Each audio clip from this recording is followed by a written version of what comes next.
Welcome everyone to another Conversations Avoid. I am your host, Graveyard, joined as always with my off-screen producer, Salem. He's in the chat. Say hi to him. He likes to hear from you.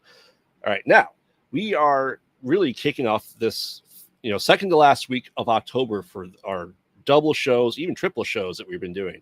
But I'm pleased to bring our guest on tonight, actor, writer, and artist with works including The Joker, Towpath, and The Truth of My Lies. Please welcome to The Void, the one and only Scott Leopold. Hey, how's everybody doing? I'm doing all right for a Wednesday.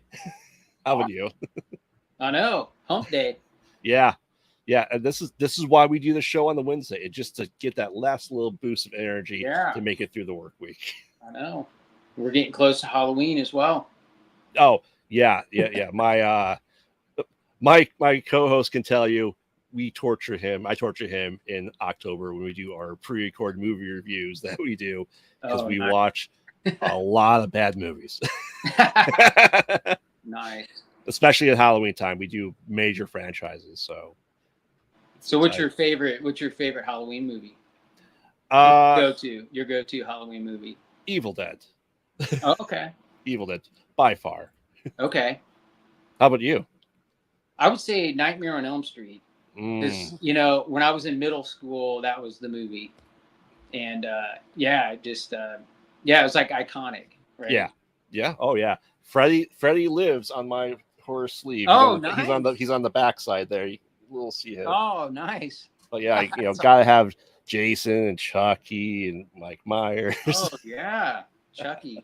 I got to see Chucky in the, so I was in Las Vegas and I was at it's like the haunted museum there. And they actually had the original Chucky doll. Yeah. There on display. It was pretty creepy. Oh, yeah. I can't wait to get into that. But before we do, let's learn a little about you, Scott. So what really brought you, with your artwork, with your book writing and now acting too? What really brought you into this world? Oh, well, with the art, I've always been creative. So when I was a kid, I was really good at drawing and painting, but I never really did anything with it. And my mother was a really good artist. She was a painter, and I remember growing up watching her paint. And she died about 12 or 13 years ago. And when she died, I just started painting. I don't know. I think it was just kind of a cathartic thing to do. So I started, picking up the paintbrush and I started painting, and then I started writing too. And that's how I ended up writing the Joker. So at the time when I wrote the Joker, there was no backstory on the Joker. Okay. At the time, right? It was very limited. There were, like in the comic books, it wasn't very clear. So I started writing kind of my story. The way it's written, it's like I actually found my sister gave me some of my mom's writings. So my mother had kind of journaled throughout her life, and my sister had those. And when she passed away, she gave them to me, and I started reading through them. And it was very interesting for me, enlightening. And so I started writing kind of my version of growing up in line with her kind of diaries. So it was I was kind of doing my diaries, even though it was in the past, I started doing my diaries kind of in conjunction with her diaries. And then at the time I thought I need to turn this into a story. And I'm a big fan of The Dark Knight, especially, like the Joker performance in that movie was amazing. And it made me want to know, like, what happened to this guy? Like, what is it that made him this way? And so I kind of thought, hey, I could write this story and I could make it kind of like the Joker's backstory, because there isn't one. Right. And so that's kind of how it got started. And it was more of like the Joker from like his childhood, and then how he got to the point where like he, cut the smile on his face, and right. And that's how it ends. And so I kind of wrote that, and I guess it's more of a fan fiction than anything. But I had wrote that, and then the several years later, the movie came out, and great movie. It was very well done, great movie, and it was kind of interesting because it was in the same era, like in the 80s, because that's, you know, that was when I was growing up. Mm-hmm. So my story kind of took place in the 80s too, and so it was really fun to watch the movie and to see, you know, kind of some similarities, but they were still very different. Right. But yeah, but all of that just kind of sparked my creativity, and my mother's passing made me, you know, just really explore those things, and I just really immersed myself in it, and you know, I started with the painting and the writing, and then I started getting into acting more recently. It's only Mm-hmm. you know, maybe the last 2.5 years, and so yeah, I've just it's been fun and exciting for me. Now, is the Joker podcast you had? There's about 33 episodes. Is that you just narrating your book and reading it Yeah, out? yeah. I'm just like, each episode is a chapter. Okay. Yeah, and so I just read it. It's you know, I don't have the best you know, reading voice, but you know, I just wanted to get out there for people that, you know, maybe not that don't read, you know, they Mm-hmm. like to listen to audiobooks. And so I had someone that was going to help me do it, but then they backed out because they didn't have the time to do it. So I just decided, oh, I'll just give it a try myself. And so I just kind Right. of put it out there. So anyway, yeah. Yeah. So, I mean, you know, what's it like having your book published on Amazon or available to Uh, purchase through Amazon? yeah, I mean, you know, it's not like you make any money at it, but it's I think the thing that's the best for me is to get, when I get feedback, right? Mm-hmm. When I get feedback from people that read it, and I really appreciate it. I really appreciate when people give me their honest feedback on reviews, because I take that feedback and then I use it to make the book better. So in the beginning, I got a lot of feedback on, you know, like my grammar wasn't great. There was some spelling issues, even though I had an editor that went through it. But getting that feedback, I was able to like fine tune it and really get it to a good place. So it's at a place now that's much better than when I first put it out there. But I wouldn't have gotten that if I wouldn't have gotten the feedback that I Right. did. So Yeah. Luckily yeah, for me, my writing is generally pretty atrocious, and my producer can tell you, you know, when we script out a little bit of the shows that we do and the scripts I'm working on, go, hey, take a sure, look at this, because I will. right, I'm not good at it like he right. is. His passion is more for writing. Mine's kind of just creating and working on shorts and Yeah, and I'm the torturing same way. him. Yeah. Yeah, I'm the same way. I love the creative part of it, not so much the grammar and structural part of it. Yeah. Right. So how did you get into acting then? Like how that morph into with your writing and your artwork?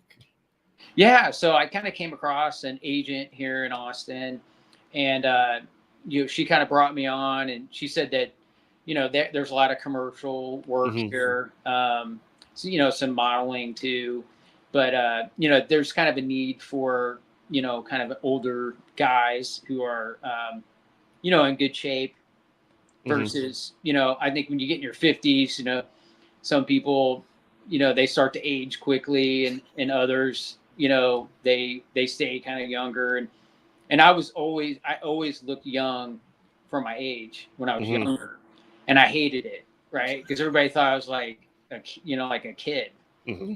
and I always got carded. You know, I was like 26, and I'd get carded all the time, like they wouldn't believe me. So I hated it. I hated looking like a kid. But as I got older, it's kind of been better, because it's like I've aged better, you know, than a lot of other people that I grew up with. So I just, you know, it's kind of a blessing now, Right. you know. So, you know, she was like, you know, they're kind of looking for people that are in their 50s, but, you know, that they look younger, and can pull off, you know, maybe in their 40s and whatever. And so I Mm-hmm. was like, okay. And so I kind of started out doing more of the modeling stuff, and then it kind of morphed into the commercial stuff, and then the Towpath came, that opportunity came up. It's a really small part, but it was playing JFK, and I mean, that was awesome. And just when I did that, it really was, Paul Cinecor was the director, and he, he really made me so comfortable and, let me kind of just go with it. Right. And that really made me, it was like so creative. And, it just, at that point I was hooked. Like, I was like, I want to do more of this. Right. So, yeah. That's cool. Like I said, I started making and being in films about a year and a half ago myself, and in this area working with doing the show, I was able to connect with some local independent horror writers and directors here, and it's just been like, hey, awesome. Yeah, they're like, hey, we're doing this next movie, you're gonna be in it? I'm like, all right. And I go out there and wear many hats on independent films. You wear every hat possible, right? And like, okay, I guess I'm gonna be doing the blood effects today, or I'm gonna get killed, or now I'm assistant directing, I'm helping co-write, I'm writing on some short films, working on a trilogy with my producer here that we want to start working on, hopefully. Oh, that's awesome. 2025, fingers crossed. Yeah. So yeah, that's awesome, man. I would love to get into the horror film industry, just because it's like limitless of the creativity that you can be a part of, right? Yeah. The makeup and just the different roles that you can play, and how far out you can get, Oh yeah, and I as a myself being obviously a huge horror fan, I think that the best stuff in the 70s, 80s were independent. Oh, and absolutely. And let's face it, by the time New Line Cinema started making, the 6th Freddy or the 8th, Nightmare on Elm Street, or the 8th, right. Friday the 13th, it's now Right. corporate. It's now just the machine chugging it out. I still love them, but they're not as good. And the more creativity exists in the independent world. And yes, so in our chat, Mezzo, her and I are writing a script as well. So she's out in the California. We need to finish that out and get going. But I know a lot of people in the indie horror world. So if you need to talk to people, especially in your area, absolutely. Yeah, I would love to get into that. Yeah, that would be awesome. Yeah, we'll have to hook you up. Okay. So, but tell me about with JFK. What was it like, getting into the role? Did you do any research and study his mannerisms or anything for it? Yeah, I did. It was, I had to have Boston accent, and that was tough. That part was kind of tough because, I was trying to like memorize the lines and be ready for it. But it was, when you have to add that other layer of like having an accent on top of it, it was, that was hard, but, and I don't know if I pulled it off like perfectly, but I got a little bit in there, but it's such a small part that I think it was more about the mannerisms of JFK versus, his voice, right? Having that accent. Right. But but I watched a bunch of documentaries on him. I watched. There was actually a movie that Rob Lowe played JFK, and that was pretty good. That kind of helped me get ready for it. But again, like I said, it was a very small part, but it turned out really well. It was kind of funny. Like this is the first time I'd ever had lines. Okay. In anything, right? And so when I was on set, I memorized these lines. Like I would go over them over and over and over again. I was so obsessed with these lines. And so I get there, we're ready to film, and Paul, I've got the lines, and I've printed them out and I'm holding him, and he's standing there in front of me, and he takes them out of my hand, he just throws them, and he goes, "I don't want you to follow that at all." Because that's just use it as a guide. And he's like, "I want you to," and then he kind of like explained, this is what's going through his mind right now, and he's telling me like the country is falling apart, the Russians are coming, and he's under investigation, he's had these affairs, all these things are happening, and the world is is like on his shoulders, and he's like, I want you just portray that and don't worry about the script. And then I'm like, oh shit. Right? Like, what the hell do I do? And the girl that I was working with, you know, she's a seasoned actress, and she was awesome. And you know, she kind of helped me get in the mode for it, and we went through it, and it turned out pretty well. I mean, I was really happy with it. I liked that style where I could just ad lib it and go with it versus like following, you know, a script to the, you know, to the T. Right. So it was nice. Yeah. So it was a great experience. And, you know, I hope I get to do more of that kind of stuff, but yeah, I you know, with the show, I talked to a lot of writers and directors of independent. We have people on there go, everything must be said that I wrote down. Yeah, exactly. Period. And but with the team I work with, we have a lot of improv. We have our scripts are about 40 pages, but we have the gist of what's happening and where we want to get to from point A to point B. But throw as much improv and ad lib in there as long as it doesn't contradict the story. We're pretty good with that. Yeah, absolutely. Yeah, you're right. The commercials that I've done a few commercials, and on the commercials, like they want you to follow it to the T. You know, but like you said, the independent films, you have a little bit more room for creativity, and that's why they're fun. It's fun. Yeah, and I was actually on set for someone else's movie, and I didn't have any speaking lines, but I was just kind of a detective, and we had about 4 scenes to do, and that difference between what he was doing with other stuff I had done was just completely night and day. You know, it's like they had to say their lines to T because they had to say it 10 times for the same scene. Right. Yeah, I think it's more natural when you go with it, you know, and sometimes that's why some of the independent movies are so good, because they're just natural. Right. You know? I enjoy that. So maybe my improv classes in high school paid off. Well, there you go. There you go. All right, Scott. Well, let's get into the spooky side now, right? Okay.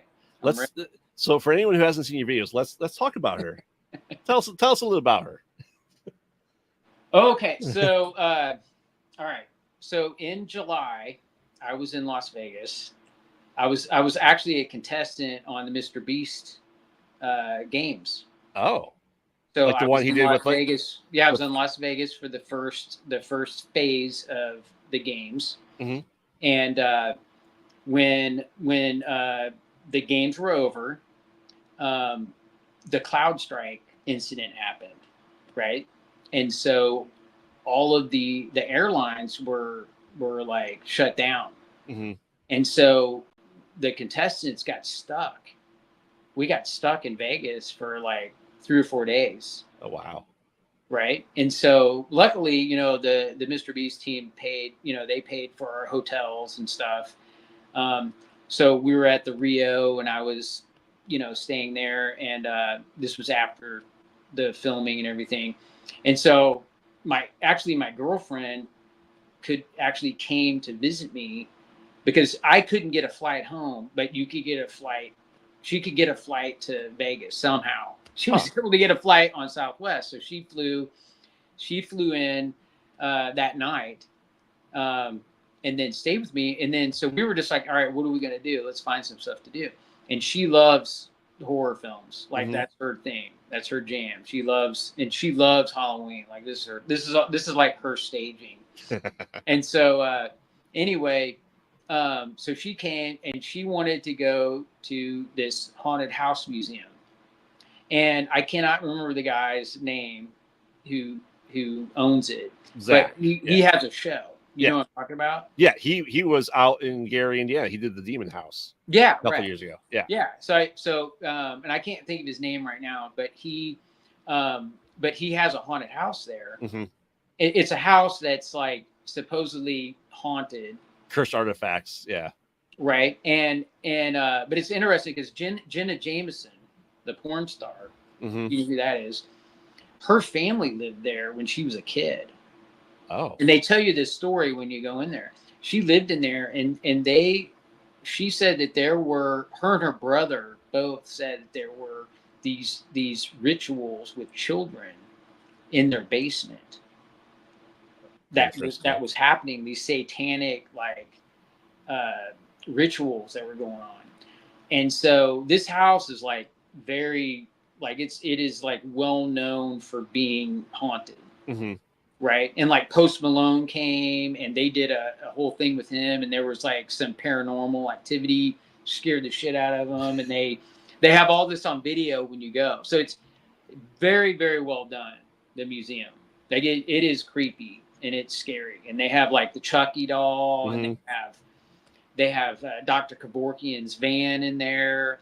And it just like I said, it's very, very well done. So we went, and they have all these dolls, right, that are kind of creepy. Right. So my girlfriend and I, we went to that, and it's 115 degrees there at the time. We're in July. So we leave, and so we're walking, we're kind of walking back to our hotel, and we look down, and this doll is just laying like in the street. Like it was kind of creepy. It was like right by the haunted museum. And so, of course, she like picks it up and wants to take it home. And I'm like, I don't think that's a good idea because it's creepy. Like that, like to me, it was just like, you're bringing a curse onto us, right? You're going to pick up this, like, this is weird, picking up this doll, and then we're going to bring it home and have it in the house, So I wasn't really down with it, but she was like obsessed with it. She wanted to bring this doll home. So I would too. So okay, all right. I get scared. That stuff scares me, man. I like horror movies, but to a certain point. Right? There's certain movies, like The Exorcist, scared the crap out of me when I was a kid. Like that kind of movie, I like. It's hard for me to watch sometimes because it's too real. Well, anyway, so we bring this thing back and we clean it up, and then I sent you that video of my dog just like barking at it, right? And it starts freaking me out. But anyway, it's we haven't had too many weird things around this at this point, but we put it away. Like we had it here and we cleaned it up, and then we had that incident with the dog, and then it was kind of creepy, so we put it away. So this is the first time I've brought it out. Oh. Been in the closet. So we'll see what happens. I mean, there might be some weird stuff that happens now. Yeah, because you had said in your video that it even fell over off. It did, right. Yes. Yeah, out of nowhere. It just kind of like fell over. So we'll see. We'll see what happens with that. But the ghost in my house is probably the most that was probably the most real situation I've ever seen. Now, was the ghost before or after you got before? Yeah, before. Okay. About a year before this. Yeah. So tell us a little about the ghosts in your house. So the ghost. So I bought this house in Austin. This house was built in the 50s, and I gutted it out and totally renovated it, right? And so when I started renovating it, I started tearing out walls in the kitchen. And I found the first thing that was a little different, right, was when I was tearing out the kitchen, the studs in the wall had some writing on it. Okay. And it was like a note, and it was actually like really sweet. It was whoever the guy was that renovated the kitchen. He did it for his girlfriend or wife. And he put a little note on there, like it was like a date. It was like it was like 1990 something. Okay. And he just said, for my sweetheart, and just kind of documented it. So I took a picture of that, thinking, oh, this is pretty cool, pretty sweet. So I didn't think anything about it. So as I'm about halfway through the renovation, and the guy that was helping me, Tori, he was putting a window in the guest room, like the second bedroom. And when he put that window in, he took a picture. Like I wasn't there when he finished, and he took a picture of it and he sent it to me. And when he took the picture, he sent to me, he goes, like, you're not going to believe this, but there's a ghost in the picture. And I was like, no way. And so I get the picture, and if you look at it in the window, there's a reflection. You can see him taking a picture and the reflection in the window. And it was at night, and behind him was a doorway, right, coming into the room. And in that doorway, like right in the middle of the opening, there you can see a figure of a person, and it's very scary looking. I mean, it's not like a friendly picture, right? It looks like a demon almost, but it looks like they're wearing like a hoodie, like they're in like a sweatshirt with a hoodie. I remember the picture. It was pretty black too, wasn't it? Like a black hoodie? Exactly, right? Yeah. So he sent that to me, and man, that freaked me out. Like I wouldn't stay there after that, because I was staying there. You know, I would stay there at night, and after that, I was like, I wouldn't stay there because it was so creepy. It really creeped me out. And I went during the day, and I had my dog with me, and I don't know if you saw that video, but it was like I'm in there working, and all of a sudden the door slammed shut, and man, that just scared the shit out of me, and so I wouldn't stay there. And it's funny. So I have a cousin who's in New Orleans, and he came to visit me in Austin, and he brought his boyfriend, and we were out to dinner, and I was like, hey, you guys, you're welcome to stay at my house, you know? Yeah. And so they were like, oh, great, you know? So they were going to stay at my house. And I told him, I said, but I just want you to know, like, I feel like I have to tell you this, that, you know, there's a ghost. And I showed them a picture. And they're like, oh, we don't care. We don't care. So I thought they stayed at my house. So a year later, my other cousin was in town, and he told me, he said, they told me not to tell you this, but they got a hotel. So they wouldn't stay at my house. So I was creeped out. So anyway, make a long story short, after that, I'm doing, you know, my son was helping me renovate it.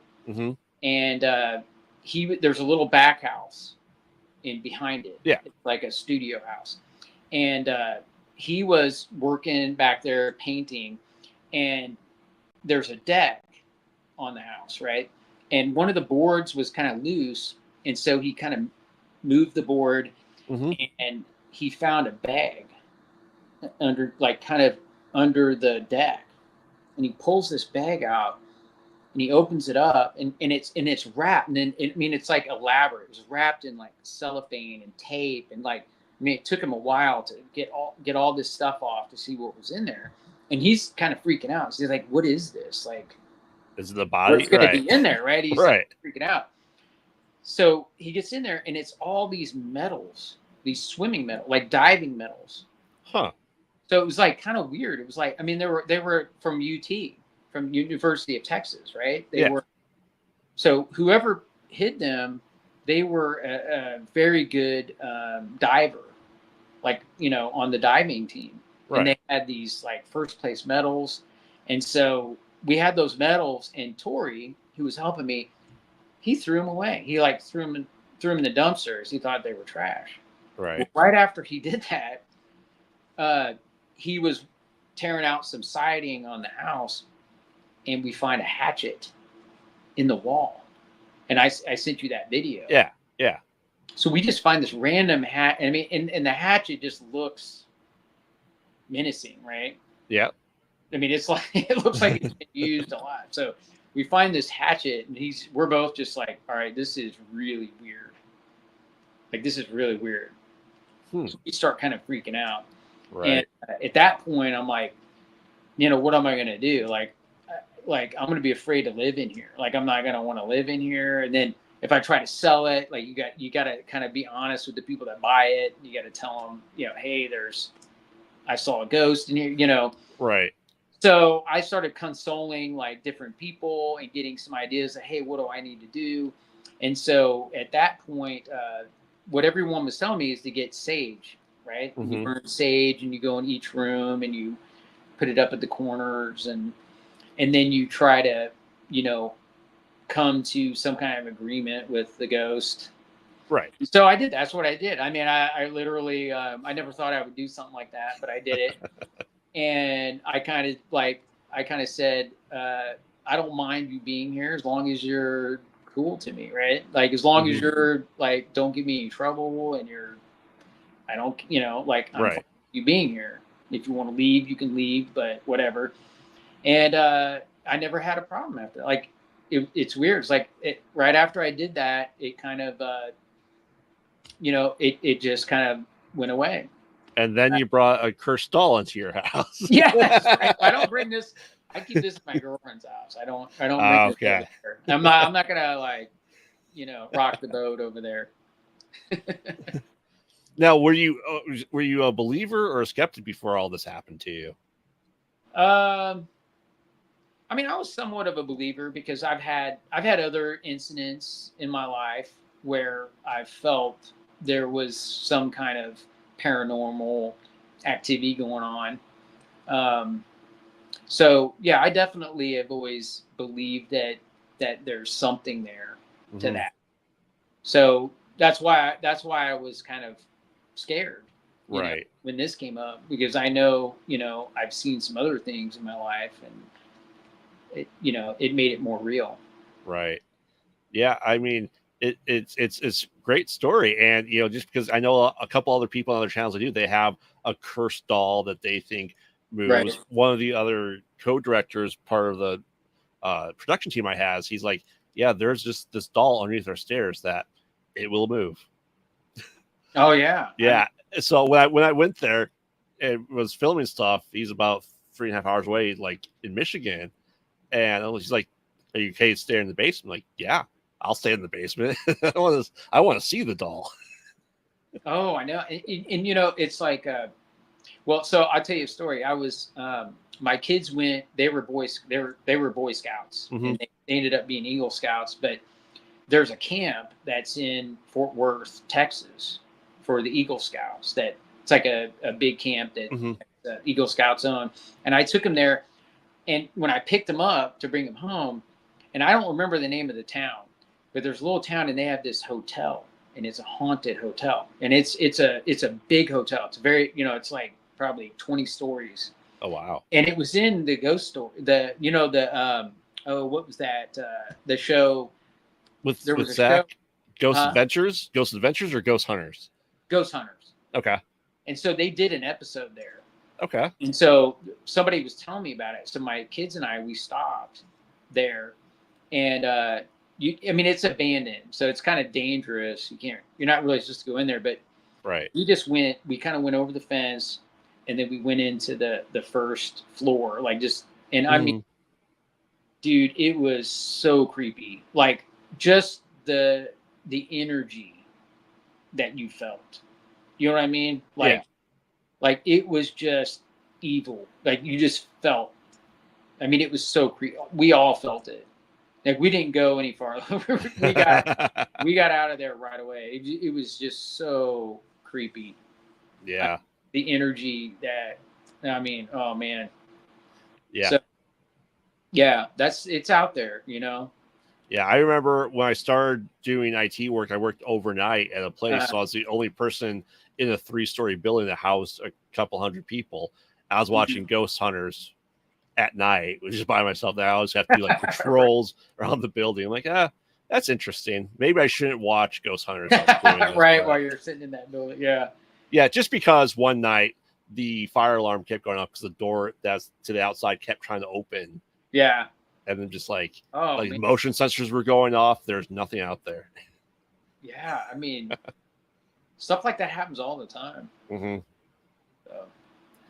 All right, well, Scott, we are here for our wrap-up questions here because we're at that time of the show. So these are the hardest questions you'll ever be asked. Okay. Practical or CGI? Practical or CGI? Yeah, what do you think's better in a movie? I would say practical. Yeah. The more real it is, the more scary it is for me. Now, with your acting, I mean, obviously, have you done a lot of work with the green screen or anything like that? I haven't. No. I mean, most of it's, you know, it's like commercials, and then even like Towpath. I mean, there's, you know, it's a scene, a setting where we're out, like we're at a party. You know, yeah, we haven't done, I haven't done any of the CGI stuff. Yeah, 'cause I think it'd be hard just to try to act around nothing there. I mean, Right. obviously improv people do it. You know, you have Right. Whose Line It Ends Away that just does it, but it's amazing that I think it's better to have tangible stuff you can touch and move. Oh, absolutely. Yeah.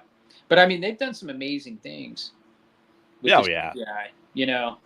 Mm-hmm. But you're right. I mean, I think it takes a certain skill set to be able to do that and pull it off, you know, and make Right. it realistic. Yeah. Yeah. All right. So, what's your favorite scary movie then? Oh man, that's a good one. I mean, I love the classics. You know what I mean? Like, Mm-hmm. I think because they're so over the top that like you kind of know they're not real. Right. So they're fun to watch, right? Like Nightmare on Elm Street, Right. and Friday the 13th. Like I grew up like watching those, and like Halloween, Mike Myers, like stuff like that. Like they were scary, but they were, you know, they were at least you felt like, hey, you know, this is entertainment. Right. But the movies that are really scary, like The Exorcist, Mm-hmm. you know, like that scared the shit out of me because it could be real, you know, like it just like creeped me out. And then the other one that really scared me was The Ring, and I don't know why. I think it was the TV. Mm-hmm. You know, like because I remember as a kid that would happen, right? Like, you know, my kids don't even know, you know, they would never probably experience this, but like when we were kids, you know, at a certain time, the TV shut, like it goes that great, you know, like that The static screen.